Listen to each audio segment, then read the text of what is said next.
नमस्कार, आप देख रहे हैं जनतंत्र टीवी और मैं हूं आपके साथ मोनिका गुप्ता। स्वागत है आपका हमारे खास कार्यक्रम 5 का प्राइम टाइम में। 5 के प्राइम टाइम में आज का मुद्दा है कोरोना से जीत रहे हैं जंग।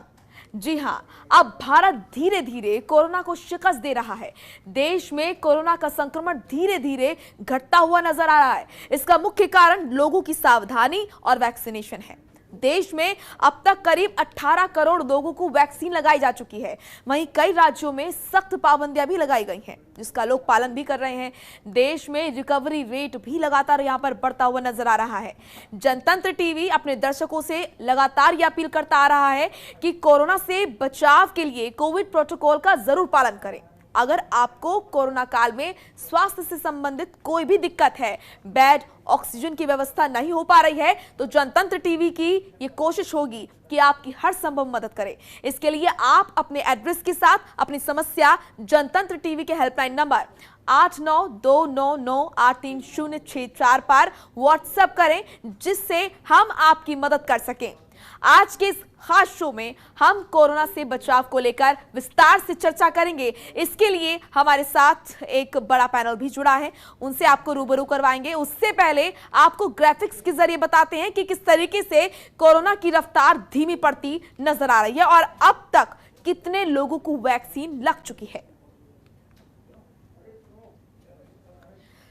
तो दिल्ली का ये ग्राफ आपके सामने 13 मई, 12 मई और 11 मई का किस तरीके से केस जो है वो आए थे और कितने ठीक हो चुके हैं। उत्तर प्रदेश का ये कोरोना ग्राफ 13 मई, 12 मई और 11 मई का कितने केस आए थे और कितने ठीक हुए हैं, ये आपके सामने। और ये ताजा आंकड़े बताते हैं कि किस तरीके से जो स्थिति है वो पहले से बेहतर होती हुई नजर आ रही है। महाराष्ट्र का ये ग्राफ आप देख रहे हैं, केस कितने आए थे और ठीक होने वालों की संख्या जो है अब वो लगातार बढ़ती हुई नजर आ रही है। अच्छी बात यह है, की बात यह है कि एक्टिव मामलों में भी कमी देखी जा रही है, तो वहीं ठीक होने वाले जो लोग हैं उनकी संख्या भी बढ़ रही है।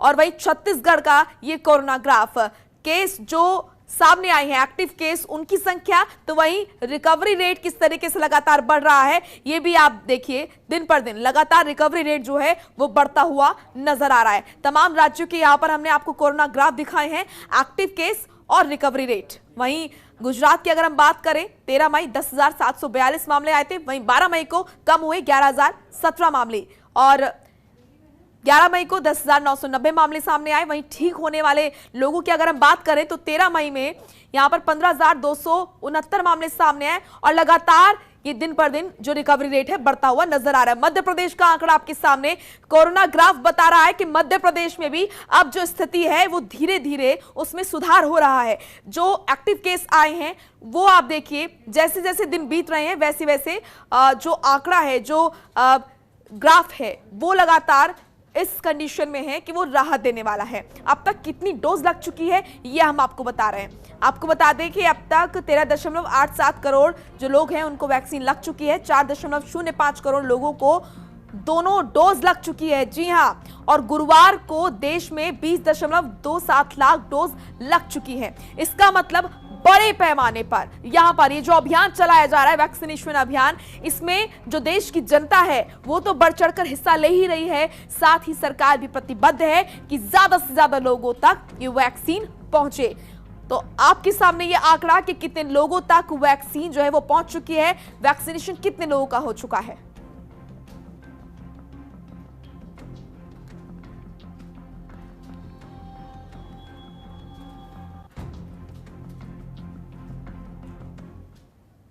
तो इस पर चर्चा करने के लिए हमारे साथ डॉक्टर्स भी जुड़े हैं, एक पैनल जुड़ा है हमारे साथ। डॉक्टर अनूप अग्रवाल जुड़े हैं, वरिष्ठ चिकित्सक हैं लखनऊ से, नर्सिंग होम एसोसिएशन से। वहीं डॉक्टर अश्विनी यादव हैं, वरिष्ठ चिकित्सक हैं, मेदांता अस्पताल से हैं, लखनऊ से हैं। आप दोनों का बहुत बहुत स्वागत है जनतंत्र टीवी पर। डॉक्टर अनूप, सबसे पहले मैं आपका रुख करूंगी। जिस तरीके से ये जो नए आंकड़े सामने आ रहे हैं, रिकवरी रेट लगातार बढ़ रहा है और वहीं एक्टिव केस की मैं अगर बात करूं तो लगातार एक्टिव केसों में भी अब यहां पर कमी नजर आ रही है, तो ये बहुत ही शुभ संकेत देश के लिए है। इसके पीछे की अगर फैक्ट्स की मैं बात करूं तो वो क्या, कौन से फैक्ट्स हैं जिसकी वजह से ये जो शुभ संकेत हैं ये मिल रहे हैं हमारे देश में, और साथ ही आगे कौन कौन से और कदम उठाने चाहिए जिससे कि हम इस वायरस से बहुत ही जल्दी से जल्दी इसका हम खात्मा कर सके। Doctor Anup. Monika ji, can you hear me? Monika ji, जो आपने अभी ग्राफ दिखाया वो बहुत ही उत्साहजनक है। जी। और जैसा आपने बताया कि मध्य प्रदेश, गुजरात, दिल्ली, उत्तर प्रदेश, झारखंड, इन सभी जगहों पे डेली रिकवरी रेट हमारा होने वाले इन्फेक्शन से जी। ज़्यादा है। ये इस तरफ को शो कर रहा है कि प्रोबेबली इन सारे प्रदेशों में हम पीक आ चुका है और जी। अब उससे नीचे की तरफ उतर रहे हैं। आप देखें कि लगभग 1 अप्रैल के करीब इन सभी प्रदेशों में कोरोना ने दस्तक दी थी। जी। और उसके बाद ये 1 महीने से सवा महीने का समय लगा हमें पीक पहुंचने में, और अब हाँ। कम हो रहा है। तो अभी 1 से सवा महीने का समय लगेगा जब ये प्रॉब्लम पूरी तरह से जाएगा। जी। तो इस बीच में हमें ये ध्यान रखना है कि जैसा कि हमने पहली लहर के बाद किया था कि सभी लोगों ने एकदम से लापरवाही शुरू कर दी थी, निश्चिंत हो गए थे इस उम्मीद में कि शायद अब सब कुछ ठीक हो गया है। तो हमें ध्यान रखना है कि जो एसएमएस है, सेफ डिस्टेंस, मास्क और सैनिटाइजेशन, जी। इसको हमें ध्यान रखना है कंटिन्यूअस। अगर हम जैसे ही इसमें लापरवाही करेंगे वैसे ही हमें फिर से प्रॉब्लम होगी। जी। दूसरा, इसका सबसे बड़ा कारण क्यों ये केस कम हो रहे हैं, आप देखें कि ऑलमोस्ट सारे प्रदेशों में जहां जहां बात कर रहे हैं वहां पर पिछले 20 दिन से लगातार लॉकडाउन या कर्फ्यू की स्थिति है। इसने जो मैन टू मैन ट्रांसमिशन था उसको रोका है। लोग घरों में रहे हैं तो एक से दूसरे से होने वाला ट्रांसमिशन को रोका है। ट्रांसमिशन रोकने में हम कामयाब हुए। आप कह रहे हैं कि इस बीच जो लॉकडाउन है ये एक बड़ा हथियार रहा है। ये बहुत बड़ा हथियार रहा है, इसमें कोई दो राय नहीं मोनिका जी। और तीसरा, इस बीच में हमारा वैक्सीनेशन 30 अप्रैल तक हमारी वैक्सीनेशन की रफ्तार बहुत तेज थी जी। उसके बाद थोड़ी धीमी पड़ी है, लेकिन फिर भी वैक्सीनेशन हो रहा है जी। तो 3 हथियार हैं जो हमारे लिए सबसे कारगर है। नंबर 1 लॉकडाउन, नंबर 2 एसएमएस का पालन करना, नंबर 3 वैक्सीनेशन। ये तीनों कारण हैं जिसके कारण हम धीरे धीरे अब पूरे हिंदुस्तान में केसेस धीमे हो रहे हैं। जी। और निश्चित तौर पर जनता का जो सहयोग मिला है वो भी एक बड़ा हथियार रहा। कोई बुराई नहीं, बिल्कुल आप सही कह रहे हैं कि बिना जनता के सहयोग के हम और आप कुछ भी करते रहें उसमें कुछ फायदा नहीं होगा। तो जनता को, इसीलिए मैंने फिर से आपके माध्यम से जनता से अपील कर रहा हूं कि please safe and social distancing, mask और सैनिटाइजेशन, इस 3 यानी कि एसएमएस को कृपया नहीं भूलें। क्योंकि जनता का सहयोग मैंने इसलिए बोला डॉक्टर अनूप, क्योंकि बड़ी संख्या में ऐसे लोग हैं जो कि घर में आइसोलेट होकर ही अपना इलाज करा रहे हैं और वो जानते हैं कि बाहर स्थिति क्या है। जो गंभीर स्थिति है उन लोगों के लिए अस्पताल के लिए ऑप्शन छोड़ा जाए, तो ऐसे में बहुत बड़ी संख्या में वो लोग ठीक भी हो रहे हैं जो कि आइसोलेट हैं घर में और अपने आप इलाज भी कर रहे हैं। एक्चुअली अगर हम लोग फिगर्स की बात करें तो 90 से 95% मरीज होम आइसोलेशन में ठीक हो जाते हैं। और इस बार क्योंकि ऐसा भी हुआ कि बेड और ऑक्सीजन की कमी हुई, बहुत ज्यादा संख्या में हमारे पेशेंट्स अफेक्टेड हुए। इससे बहुत से ऐसे पेशेंट शायद जिनको हॉस्पिटलाइजेशन की जरूरत थी वो भी होम आइसोलेशन में शुरू रहे जी। और टीवी के माध्यम से, आप लोगों के माध्यम से और सरकार के प्रचार के माध्यम से और टेस्टिंग, ट्रैकिंग एंड ट्रीटमेंट जो सरकार की पॉलिसी रही है, उसके कारण होम आइसोलेशन में लोगों को बहुत ज्यादा अवेयरनेस, सहायता और ट्रीटमेंट मिला है, जिसके कारण बहुत सारे मरीज होम आइसोलेशन में ही ठीक हो गए हैं। बिल्कुल, बहुत महत्वपूर्ण बात ये आप बता रहे हैं। डॉक्टर अश्विन, आपका मैं रुख करूंगी। वैक्सीनेशन एक बड़ा हथियार है कोरोना से लड़ने का और हमारे देश में देखा भी जा रहा है कि लगातार रिसर्च में भी और डॉक्टर्स भी, आप तमाम लोग बता रहे हैं कि किस तरीके से वैक्सीन लगवाना कितना ज़रूरी है। सर, मैं जानना चाहूँगी कि वैक्सीन किस तरीके से ह्यूमन बॉडी पर काम करती है और कितना ज़रूरी है इस वैक्सीन को लगवाना। देखिए मैम, जो वैक्सीन होती है मतलब वो एक तरीके का इनएक्टिवेटेड जो डीएनए होता है या प्रोटीन होता है वो इंजेक्ट किया जाता है। इस केस में एक वायरस का प्रोटीन जो होता है इनएक्टिवेटेड फॉर्म में हम लोग एक्टिव जो डालते हैं अपने बॉडी में, उससे क्या होता है कि बॉडी जो होता है वो अपनी एंटीबॉडी बनानी शुरू कर देती है जी। वो एंटीबॉडी जो होती है हम लोग को एक्टिव इन्फेक्शन से बचाती है जी। ऐसी तरीके से अगर हम लोग वैक्सीनेशन करते रहें और 70% ऑफ द पॉपुलेशन अगर वैक्सीनेटेड हो जाए तो इससे हम हर्ड इम्यूनिटी कहते हैं जी, जिससे हम लोग एक मतलब पूरी पॉपुलेशन में इम्यूनिटी हो जाती है और इससे ट्रांसमिशन दूसरे लोगों को नहीं होता है। तो वैक्सीनेशन डेफिनेटली एक बहुत अच्छा हथियार है जो कोरोना को हरा सकते हैं। जी, कई मामले डॉक्टर अश्विन ऐसे सामने आए हैं, लोगों ने वैक्सीन लगवाई जिसके कुछ दिनों बाद या फिर कुछ घंटों बाद उनको तेज बुखार आ जाता है, तो ऐसे में लोग पैनिक कर रहे हैं और लोगों को जब वो बता रहे हैं तो और लोग भी पैनिक कर रहे हैं कि हम वैक्सीन नहीं लगवाएंगे। तो ऐसे में ये तमाम चीज़ें क्या है, ये ज़रा लोगों का भ्रम दूर कीजिए कि अगर वैक्सीन लगवाने के बाद सर दर्द होता है या फिर बुखार आता है तो उसमें डरने वाली कोई भी बात नहीं है। बिल्कुल मैम, मैं एक चीज स्पष्ट बताना चाहता हूँ जी कि कोई भी वैक्सीन, ये मैं कोरोना वैक्सीन की बात नहीं कर रहा हूँ, चाहे आप BCG वैक्सीन या फिर हर्पीज वैक्सीन, कोई भी वैक्सीन लगाएं, उससे थोड़ा बहुत फीवर, पेन, बॉडी पेन ये रहता है मैम। जी, तो ये किसी भी वैक्सीन से आ सकता है, कोई कोरोना वैक्सीन स्पेसिफिक नहीं है कि इससे जो ये नई चीज पता चल रही है कि इससे जो है ये दिक्कतें आ रही है। तो उससे डरने की या घबराने की जरूरत नहीं है, बस डॉक्टर के परामर्श से दवाई ले, ये बहुत जरूरी है, या फिर रेस्ट करने की जरूरत है। रेस्ट करें थोड़ा बहुत, अगर फीवर है तो एक पैरासीटामोल ले लें, अच्छा हाइड्रेशन रखें, न्यूट्रिशन अच्छा लें, इसी सब चीज़ों से 1-2 दिन में ये सब जो समस्याएं हैं वो सबसाइड हो जाती हैं। जी बिल्कुल, बिल्कुल आप दोनों के पास में आऊंगी। बहुत सारे क्वेश्चंस मेरे पास इस वक्त मेरे जहन में है। तो डॉक्टर अश्विन, आप बता रहे थे कि किस तरीके से वैक्सीन जो है वो काम करती है और बिल्कुल भी इससे डरने की जरूरत नहीं है। अगर इस बीच बुखार भी आता है वैक्सीन लगवाने के बाद या फिर सरदर्द होता है, डॉक्टर के परामर्श से आप दवाई ले सकते हैं, रेस्ट कर सकते हैं, घबराने की बिल्कुल जरूरत नहीं है। तो वहीं डॉक्टर अनूप भी हमारे साथ बने हुए। डॉक्टर अनूप, सबसे बड़ी जो इस वक्त समस्या है वो है ऑक्सीजन, और हम देख रहे हैं कि कई लोग घर पे भी ऑक्सीजन सपोर्ट पर हैं, तो उन लोगों की कैसे देखरेख की जाए, और वो काफ़ी सेंसिटिव मामले ये होते हैं, तो कैसे वो मरीज जो कि घर पर हैं और ऑक्सीजन सपोर्ट पर हैं उनकी कैसे देखरेख की जाए? देखिए मोनिका जी, सबसे पहले तो मैं आपके माध्यम से बताना चाहता हूँ लोगों को कि कोई भी इस उम्मीद में कि कल मेरे मरीज को ऑक्सीजन की जरूरत पड़ सकती है, इस उम्मीद से घर पर ऑक्सीजन कंसंट्रेशन और गैसों के सिलेंडर को होल्ड मत करें जी, क्योंकि इसका इफेक्ट ये होता है कि जिनको अभी जरूरत है उनको नहीं मिल पा रही। अब आपके सवाल पर आते हैं कि अगर ऑक्सीजन घर पर लगी है तो कैसे केयर करें जी। नंबर 1 बात ध्यान ये रखनी कि अगर ऑक्सीजन लगी है तो आपका ऑक्सीजन सिलेंडर आपके पास एक से काम नहीं होगा, आपके पास 2 होने चाहिए जी, जिससे कि आपके पास बैकअप रहे, ये खत्म होती दूसरा आप लगा सके। ठीक है। दूसरा, जो आपका ऑक्सीजन का मास्क या जो नेजल कैनुला आप यूज कर रहे हैं उसको डेली क्लीन करते रहें। अपने नोज को डेली मरीज के दिन भर में 2-3 बार से क्लीन करें और उसके ऊपर बिटाडीन का ऑइंटमेंट भी लगा सकते हैं, क्योंकि एक कॉमन सी प्रॉब्लम जिन लोगों को देखी गई है इधर आ रही है, जो कि हॉस्पिटलाइजेशन सेटअप में या स्टेरॉइड पर चल रहे हैं, ब्लैक फंगस म्यूकोरमाइकोसिस जैसी बीमारी हो रही है। तो स्पेशली जो मरीज घर पर जिनको ऑक्सीजन लगा हुआ है उनको ये केयर करने की जरूरत है जी।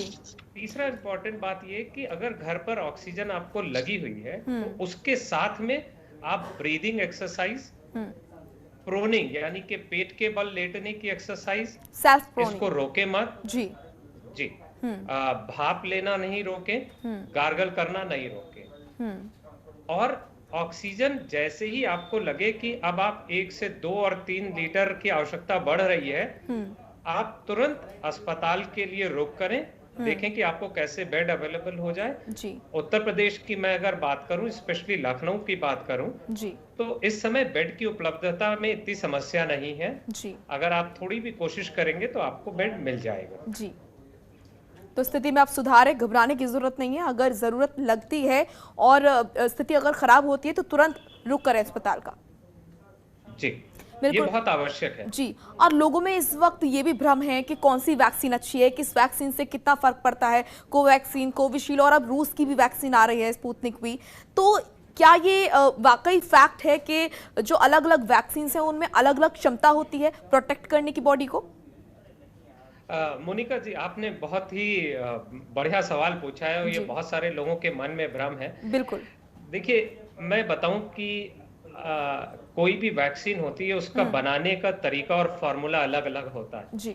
और इसमें कोई डाउट नहीं है कि हर वैक्सीन की एफिकेसी अलग अलग होती है। इस समय हमारे देश में जरूरत ये है कि बजाय इसके कंफ्यूजन के कि कोवैक्सीन, कोविशील्ड, स्पुतनिक में से कौन सी ज्यादा कारगर है, इस समय हमें देखने की जरूरत है कि हमें कौन सी वैक्सीन की उपलब्धता है जिससे हम लगवा सकते हैं। क्योंकि हर वैक्सीन के बीच में 5 से 10% की एफिकेसी का फर्क है जी। और वो फर्क उस पर्सन के ऊपर भी हो सकता है। अगर मेरी इम्यूनिटी अच्छी नहीं है और मैं स्पुतनिक लगवा रहा हूँ और दूसरा व्यक्ति जिसकी इम्यूनिटी खराब है जी और वो भी स्पुतनिक लगवा रहा है, तो दोनों में जो इम्यूनिटी पैदा होगी या प्रोटेक्शन होगा जी, उसका लेवल अलग अलग होगा। तो हमें किसी को भी हमें नहीं पता कि हमारी अपनी इम्यूनिटी कैसी है, यानी कि हमारा वैक्सीन लगने के बाद हमारा शरीर किस रफ्तार से और कितनी एंटीबायोटिक बनाएगा, एंटीबॉडी बनाएगा। इस समय जरूरी है बिना देखे सिर्फ और सिर्फ वैक्सीन लगवाया जाए, जरूरी अभी यही है, प्राथमिकता भी यही होनी चाहिए, क्योंकि शरीर को प्रोटेक्ट रखना है, बॉडी को इस लायक बनाना है कि वो संक्रमण से लड़ सके, जिसके लिए वैक्सीनेशन जरूरी है। तो ये जो भ्रम लोगों के अंदर है कि वो कोविशील्ड लगवाए या फिर कोवैक्सीन लगवाए या फिर रूस वाली जो कि बाहर देश की है, बहुत लोगों में ये भ्रम है कि हम तो बाहर देश वाली वैक्सीन लगवाएंगे, तो ये बिल्कुल भी ना करें। बहुत जरूरी है कि अभी जिस वैक्सीन की उपलब्धता है वो आप फौरन लगवा लें। डॉक्टर अनूप, सही कह रही हूँ? आपने सही कहा जी जी, क्योंकि देखिए आज आप पहली डोज लगवाएंगे, इसके आप 1.5 से 2 महीने बाद सेकेंड डोज लगवाएंगे जी, और सेकेंड डोज के भी 4 हफ्ते बाद आपको वो पूरा प्रोटेक्शन मिलेगा जो वैक्सीनेशन कंप्लीट होने के बाद मिलता है जी। तो इफेक्टिवली आज से 3 महीने बाद आप पूरी तरह से प्रोटेक्ट हो पाएंगे जी, इस चीज के लिए कि आपको सीवियर बीमारी ना हो, आपको क्रिटिकल इलनेस ना हो, आपको वेंटिलेटर की आवश्यकता ना हो जी। और अगर आप अभी वैक्सीन का इंतजार करेंगे कि नहीं हमें अपनी चॉइस की लगानी है जी, तो हो सकता है आपको 3-4 हफ्ते और बीत जाए और इस बीच में आपको कोविड बीमारी पकड़ ले। तो प्राथमिकता यही रहनी चाहिए कि वैक्सीन लगवाएं। बहुत ही इंपॉर्टेंट बात आपने बताई है, क्योंकि बहुत लोगों के मन में ये भ्रम था, मेरे अपने परिवार के कुछ लोग हैं उनके अंदर भी ये भ्रम है कि हम तो बाहर देश की वैक्सीन लगवाएंगे, ये है वो है। तो ये काफी चीजें क्लियर हुई है और हमारे दर्शक भी जो इस वक्त देख रहे हैं उनको भी काफी हेल्प मिली होगी। डॉक्टर अश्विन, आपका मैं रुक करूंगी, वो तमाम लोग जो कि घर में रहकर अपना इलाज कर रहे हैं और संक्रमित हैं, वो कब ये जाने कि उनको अब जरूरत है कि अब उनको हॉस्पिटल के लिए रुख करना ही चाहिए, कब वो समझे कि अब जरूरत है मूवमेंट करने की?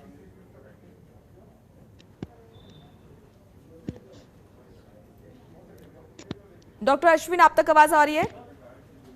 मेरी आवाज आ रही है? जी बिल्कुल आ रही है जी। मैं कहना चाह रहा हूँ कि मैम जो 90% पॉपुलेशन है जी, वो नॉर्मली अपने आप ही ठीक हो रही है जी, जो अपना थोड़ा बहुत अपना घर में मेडिकेशन, काढ़ा, ये सब स्टीम वगैरह लेके ठीक हो रहे हैं। तो मोस्टली घर में हमको क्या चीज ध्यान रखती है ये मतलब मैं आपको बताना चाहूंगा जी। पहली बात तो आपको हमेशा ऑक्सीजन अपना ध्यान रखना है जी, ऑक्सीमीटर हमेशा रहना चाहिए घर में। ऑक्सीमीटर रखें, उसमें कभी भी 94, 93 एक ऐसा 93, 94 ऐसा एक मार्क कर लें, इससे अगर कम होता है आपका ऑक्सीजन तो आपको हॉस्पिटल की तरफ रुक करना। मैक्सिमम कितना होना चाहिए और मिनिमम कितना होना चाहिए ये भी बता दीजिए। मैम मैक्सिमम तो 94 के ऊपर ही रहे तो अच्छा, ये 95 के ऊपर ही रहता है मोस्टली लोगों का। एक जो मार्क है वो 93 या 94 तक आप रखें, इसके नीचे अगर कम होता है तो डेफिनेटली आपको ऑक्सीजन की जरूरत है, या तो उसको घर में आप अरेंज करें अगर आपको बेड की अभी उपलब्धता नहीं हो पा रही है, या फिर कोई भी नियरेस्ट जो अस्पताल है वहाँ पे जाके अपना इलाज कराएं। और दूसरी चीज ये कि जैसे हम लोग के जैसे अभी रिसर्च में कुछ आया है, इसमें 1 to 10 डेज जो फर्स्ट 10 डेज होता है इसमें जो मैम जो वायरस होता है वो रेप्लिकेट करता है। जो हमारा ऑक्सीजन कम होना स्टार्ट होता है वो मोस्टली 11वें दिन से स्टार्ट होता है जी। उसके बाद ही सीटी में कुछ फाइंडिंग आती है, जो छाती का सीटी कराते हैं उसमें 11वें दिन के बाद ही थोड़ी बहुत चीजें आने स्टार्ट होती है।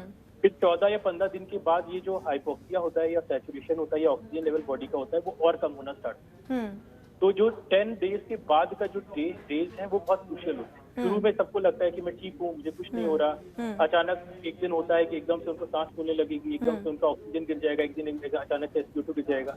तो मतलब मैं आपके द्वारा ये बताना चाहता हूँ कि 10 से 14 दिन का जो पीरियड होता है वो बहुत इंपॉर्टेंट है। आपकी इलनेस, आपकी स्टार्ट ऑफ द सिम्टम्स की बात करो, शुरू के 6 दिन हो सकता है आपको कोई सिम्टम्स ना हो, 6 से 10 दिन तक आपको फीवर, बॉडी एक, सोर थ्रोट ये सब हो, आपको लगेगा नॉर्मल सर्दी जुकाम है, बट 11 से 14 या 15 दिन में आपको मेनली हाइपोक्सिया, सैचुरेशन कम ये सब होता है। तो उस टाइम तक आपको अपना सैचुरेशन 1 पल्स ऑक्सीमीटर लेके रखें, अपना ऑक्सीजन वॉच करें, ऑक्सीजन अगर कम होती है घबराएं ना, अपने डॉक्टर से परामर्श करें। आजकल वीडियो कंसल्टेशन जो है काफी ज्यादा है, घर पे आप अपनी दवाएं जो है डॉक्टर से पूछ सकते हैं।